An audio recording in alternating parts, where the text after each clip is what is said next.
Pai. Somos salvos pelo amor do Pai. Queridos amigos no Senhor, hoje é o quarto domingo da Quaresma. No primeiro domingo da Quaresma, a igreja nos ajudou a meditar sobre as tentações de Jesus Cristo, nos permitindo tirar delas lições que podem nos ajudar a resistir às numerosas tentações que enfrentamos todos os dias. No domingo seguinte, a igreja nos convidou a meditar sobre a transfiguração de nosso Senhor Jesus Cristo. E durante este evento, uma voz falou na nuvem: "Este é o meu filho, o eleito, escutai-o." Povo de Deus, como podemos ouvir Jesus Cristo e não agir de acordo com suas palavras? É por isso que no domingo passado, o terceiro domingo da Quaresma, a igreja nos convidou à conversão. A conversão. Fomos chamados a nos arrepender das coisas que nos afastam de Deus, porque nenhum de nós sabe o dia em que deixará este mundo e voltará para Deus, a quem no último dia deverá prestar contas da própria vida, pois foi Ele quem a deu. Para provar nosso arrependimento, devemos produzir bons frutos. Isso é o que agrada a Deus. É através do tipo de frutos que produzimos que o mundo verá a conhecê-lo. Esses frutos devem ser amor, alegria, paz, perdão, caridade, paciência, bondade, e você pode continuar a citar. E se chegamos a produzir bons frutos, então, por que não devemos nos alegrar? Porque quando Jesus enviou os seus apóstolos para pregar, embora fosse uma tarefa difícil, eles voltaram alegres por causa da transformação que viram e dos demônios que se renderam a eles por usarem o nome de Jesus. Sempre há grande alegria quando chegamos a fazer a vontade de Deus. A Quaresma não é só tristeza e privação, não. Há igualmente a alegria que sentimos quando damos esmolas, por exemplo, e vemos que alguém está feliz. É por isso que o quarto domingo da Quaresma, hoje, quarto domingo da Quaresma, nos lembra da necessidade de nos alegrarmos. Este domingo é popularmente chamado Domingo Letare. Domingo Letare. Letare, do latim, significa alegra-te. Alegra-te. No domingo da alegria. Alegra-te. Palavra que inicia a antífona da entrada da liturgia de hoje. Alegra-te, Jerusalém. Reuni-vos, vós todos que a amais.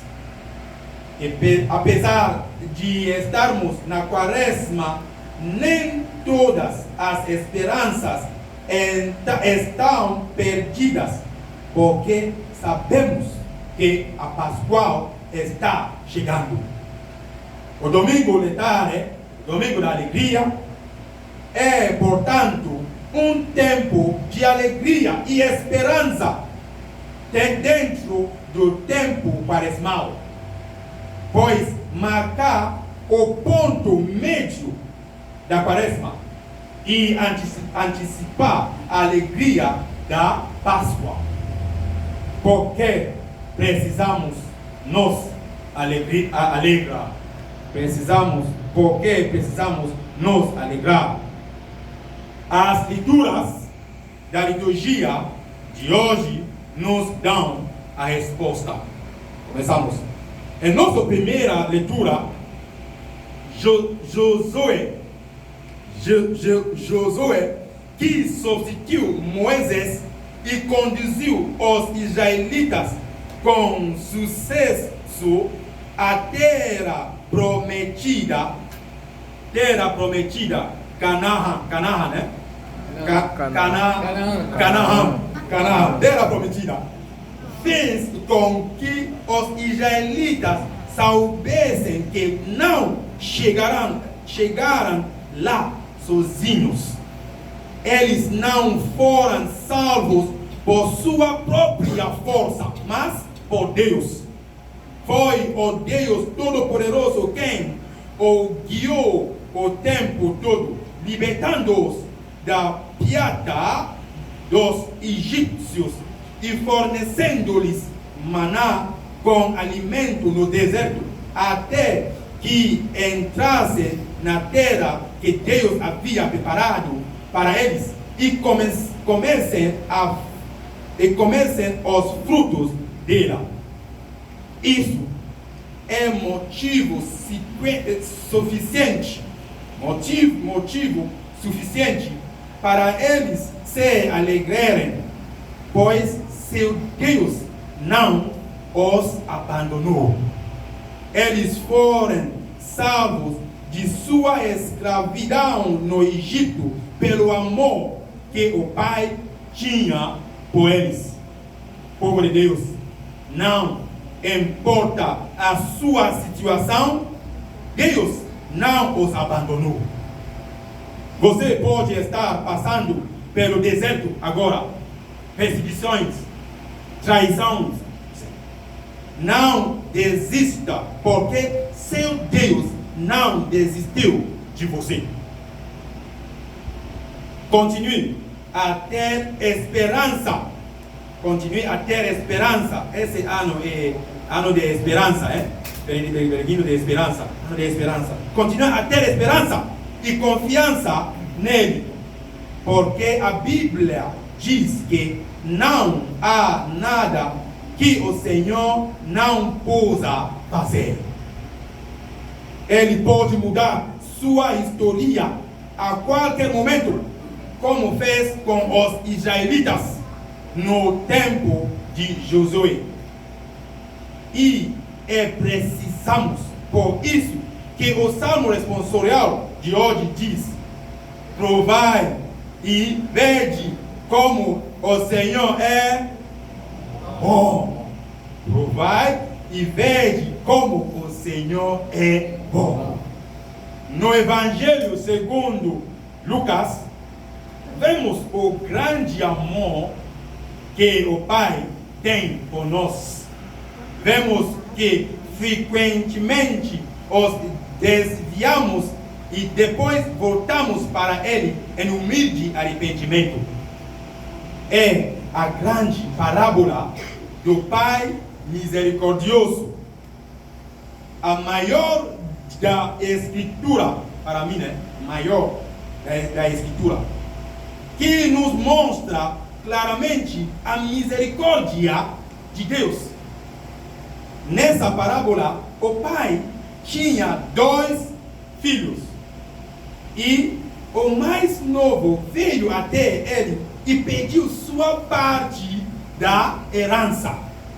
O que significa que esse filho realmente desejou a morte de seu pai, já que as heranças são normalmente compartilhadas após a morte.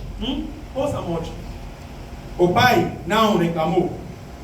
Deu a herança a herança a seu filho, que foi embora para um lugar distante, onde desperdiçou tudo em uma vida desenfreada. Ele queria viver livremente, longe de seu pai, sem saber que sem ele não poderia encontrar satisfação plena. Esta é uma grande lição para nós. Deus nos deu tantas coisas boas e, apesar disso, agora nós pensamos que podemos viver sozinhos sem Ele. É impossível. Queridos amigos do Senhor, é impossível viver uma vida plena e feliz distantes de Deus. É impossível. Quando sua herança acabou, esse filho achou e porque poderia sobreviver por conta própria e, portanto, procurou um trabalho que nenhum judeu poderia fazer: cuidar de porcos animais impuros. Cuidar de porcos. Chegou a um ponto em que ele teve que lutar para comer a comida reservada para os porcos, mas nem isso seus patrões permitiam. Que triste. Depois de sofrer por muito tempo e não ver saída, lembrou-se do amor que seu pai tem, não só pelos seus filhos, mas também pelos seus empregados. Caiu em si e disse: vou-me embora, vou voltar para meu pai e dizer-lhe: pai, pequei contra Deus e contra ti. Já não mereço ser chamado teu filho. Trata-me como a um dos teus empregados. Com isso, o filho se levantou e voltou para o pai, apesar de tudo o que havia feito contra ele.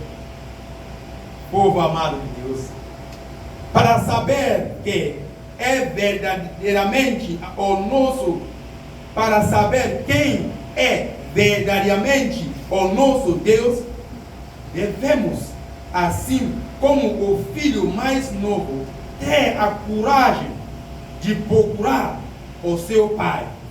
Só assim sempre daremos o passo ousado de voltar para Deus quando nos desviarmos, porque saberemos que nunca poderemos ter a verdadeira felicidade longe dele, longe de Deus.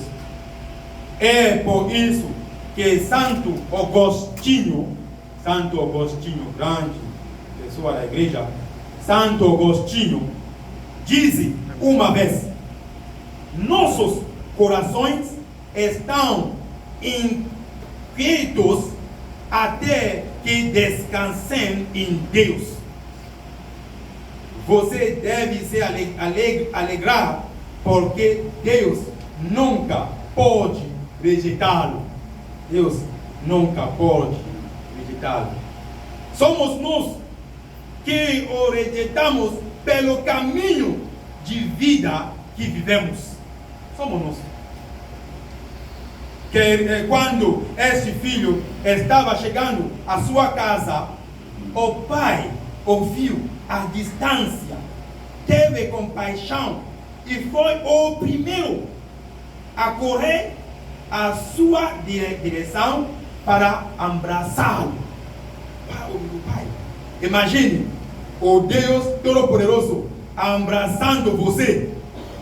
Deus abraçando você porque você escolheu voltar para Ele. Imagine. Nós realmente temos um pai amoroso. Enquanto o filho tentava confessar seus pecados, o pai ordenou que a melhor túnica, símbolo de liberdade para nós cristãos, melhor túnica é túnica de batismo, né? Túnica de batismo. Um anel símbolo de autoridade, e sandálias, símbolo de liberdade, foram colocados nele, dando novamente a sua posição na família. O pai então pediu comemoração porque seu filho, que estava perdido, voltou para casa. O filho mais novo foi atraído de voltar para casa pelo amor ilimitado e gratuito de seu pai. Amigos do Senhor, devemos nos alegrar, porque somos salvos pelo amor de nosso Pai Celestial. Não tenha medo de voltar para Ele em humilde confissão. O filho mais velho, não ficou feliz com a volta de seu irmão para casa. Ficamos com raiva quando vemos alguém que viveu uma vida terrível antes, voltando para Deus e recebendo sua misericórdia. Onde nos situamos? O que podemos mudar em nossas vidas? Somos salvos pelo amor do Pai, mesmo sem merecermos isso. Podemos não ter nos desviado como o filho mais novo, mas ainda assim podemos ter um coração crítico e impassível como o do filho mais velho. Nenhum de nós realmente merece a salvação. Quando o filho mais novo voltou, ele foi feito de novo. É por isso que a segunda leitura nos faz entender que em Cristo somos uma nova criatura. Em Cristo somos uma nova criatura. O que era antigo passou, eis que tudo se fez novo. Que este tempo, carisma, povo de Deus, nos torne verdadeiramente um novo povo, salvo pelo amor do Pai. Amém. Amém.